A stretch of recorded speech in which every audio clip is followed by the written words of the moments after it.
ప్రతి అడుగులో అభివృద్ధి, ప్రతి నిర్ణయంలో భవిష్యత్తు. రాయలసీమ ఒక సామాన్య రైతు కుటుంబంలో జన్మించి ఈ నేల తల్లి యొక్క విలువ తెలుసు, మన కష్టాలు తెలుసు, మన నష్టాలు తెలుసు. మన రాయలసీమ ముద్దు బిడ్డ గౌరవనీయులు మన ముఖ్యమంత్రి వర్యులు శ్రీ చంద్రబాబు నాయుడు గారికి, అట్లాగే ఇక్కడికి వచ్చిన ప్రతి ఒక్కరికి పేరు పేరున నమస్కారాలు తెలియజేసుకుంటూ, ఒకప్పుడు రాయలసీమ అంటే కరువు, వలసలు, లేకపోతే ఎండిపోయిన పొలాలు.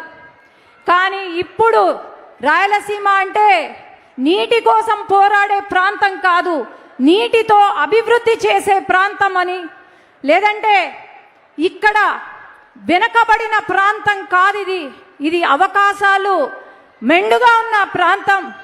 అట్లాగే వలసలు వెళ్ళే ప్రాంతం కాదు, ఇది వలసల గడ్డ కాదు, విజయాల గడ్డ అనే ఒక విజన్తో ఈరోజు రాయలసీమను రతనాల సీమగా మార్చి, ముఖ్యంగా మన నంద్యాల జిల్లాను రతనాల సీమగా మార్చి ఈరోజు ఒక హార్టికల్చర్ హబ్గాను, లేదంటే పరిశ్రమలు, ఎలక్ట్రానిక్స్ హబ్గా, అట్లాగే డిఫెన్స్ హబ్గా మన రాయలసీమను తీర్చిదిద్దుతున్నారు మన ముఖ్యమంత్రి వర్యులు.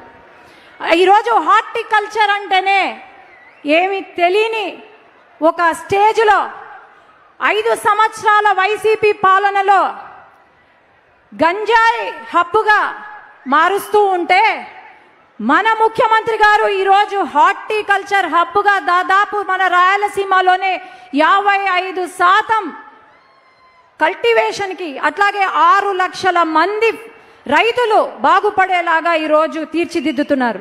అట్లాగే వైసీపీ పాలనలో కంపెనీలు, పరిశ్రమలు వెళ్ళగొడుతూ ఉంటే, పారిపోతుంటే, ఈరోజు ఆ పరిశ్రమలు, కంపెనీలు క్యూ కట్టి మన రాష్ట్రానికి వస్తున్నాయి.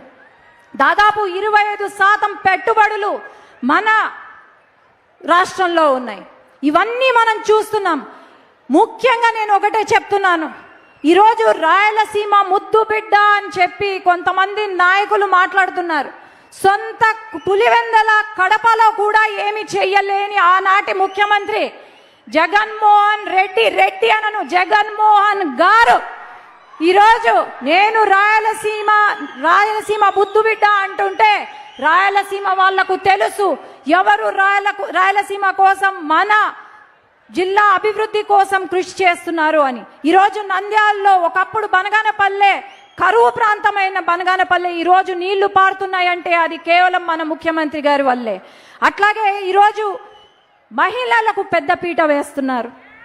33% రిజర్వేషన్ అని వెయిట్ చేస్తున్నాం, అమలు అవుతుందా లేదా. కానీ ఈరోజు మన రాష్ట్రంలో, దేశంలో ఎక్కడా లేని విధంగా బిల్లు అమలు అయినా లేకపోయినా 33% రిజర్వేషన్ మహిళలకు ఉంటుంది అని చెప్పిన ఏకైక పార్టీ ఈ దేశంలోనే అంటే తెలుగుదేశం పార్టీ.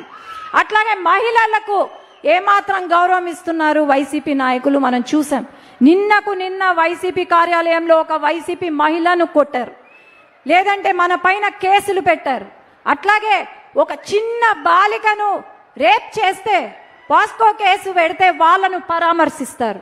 ఇది వైసీపీ నాయకులకున్న మరి ఏమనాలో అర్థం కావట్లేదు. ఈరోజు ఒకటే గుర్తు పెట్టుకోవాలా, రాయలసీమకు మేలు చేసిన వాడు ఖచ్చితంగా రాయలసీమ ప్రజలు గుండెల్లో పెట్టుకొని చూసుకుంటారు, అదే సిబిఎన్ గారు.